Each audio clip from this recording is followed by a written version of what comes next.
Hey gamers, I am John, host of Video Games in the World. I know I'm late for the party, but this is news I have to share. It's about the Joss Whedon situation. So, Joss Whedon's past misconducts are being brought to light once again. We all know Joss Whedon did a lot of cool stuff in entertainment like Buffy the Vampire Slayer, Alien Resurrection, Astonishing X-Men, The Avengers, Age of Ultron, Firefly, Agents of S.H.I.E.L.D., Dollhouse, and many more. Love the art, but can't trust the artist. We also know that he's a pro-feminist advocate. He's pals with our old friend Anita, of course, and he was very much supportive of Hillary Clinton during the 2016 election. But now, many of his past misconducts are being brought to light because the people he worked with in the past are now speaking up against him and supporting the very people he treated like crap for years. In 2017, his former wife, Kai Cole, labeled him a gigantic hypocrite who uses feminism to shield his misconducts and lack of professionalism in his work. Over 7 months ago, Ray Fisher accused Whedon of unprofessional behavior and his poor treatment of the cast during the filming of the movie Justice League. Whedon took over for Zack Snyder when the latter had to leave due to the loss of a loved one.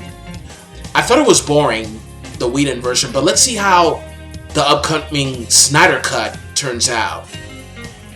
Anyways, I also remember speaking about the stunt team of Buffy the Vampire Slayer on how Whedon treated them. Jeff Pruitt and Sophia Crawford were in a relationship at that time, and I think they were. It was like before they got married or something like that. However, what Whedon did was tell them to end the relationship if they wanted to continue working as a stunt team in Buffy. So, at that time, Pruitt told... Not at the time. At the time I talked about this, Pruitt told Metro.co.uk that he and Whedon initially had a firm working relationship, but alleges that the writer became an egomaniac as the show's popularity rose.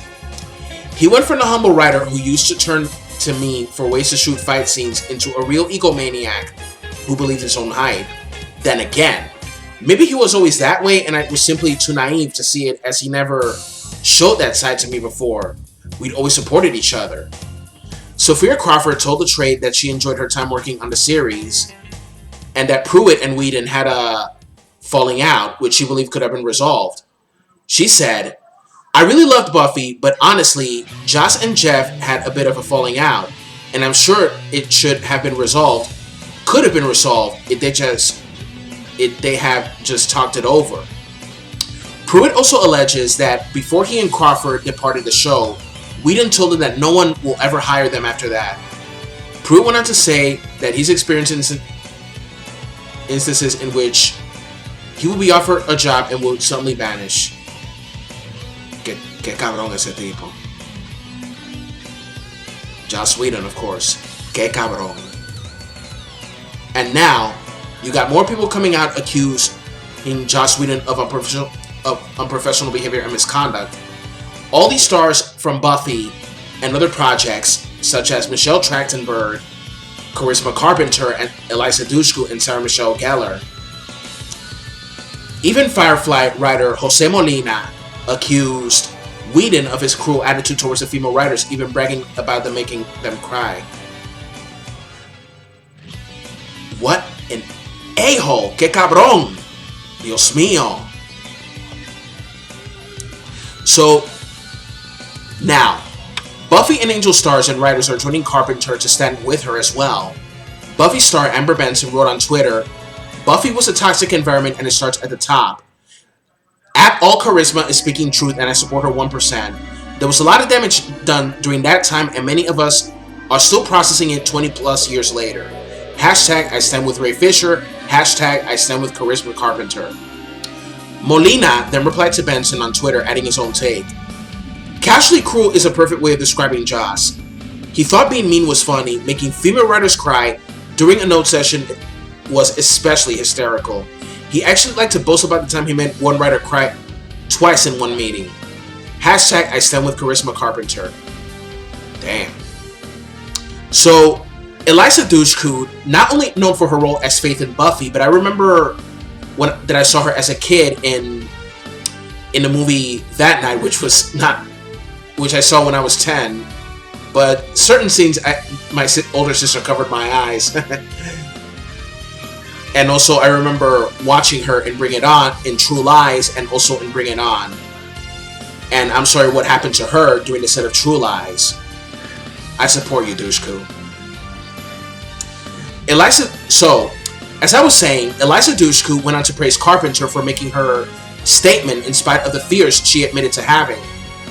She said, "May you and countless others feel the solidarity and connection you have lightly missed for too long. From courage come change and hope. It starts and will end because of courageous truth tellers like you. I admire, respect, and love you." Well, what can I say? As much as I like Buffy, Alien Resurrection, Angel, Astonishing X-Men, The Avengers, Age of Ultron, etc., all that he did was absolutely inexcusable. And I don't think he has like 1 degree of remorse for what he did. Despite having done all these cool things, I think that Whedon needs a major attitude adjustment or psychological help. Hands down. He needs counseling, he needs therapy, but I don't think that's going to happen. Because a man like that, he probably just walk away when they're asking questions about it, and he doesn't have 1 shred of remorse about it. Now here's the thing, look.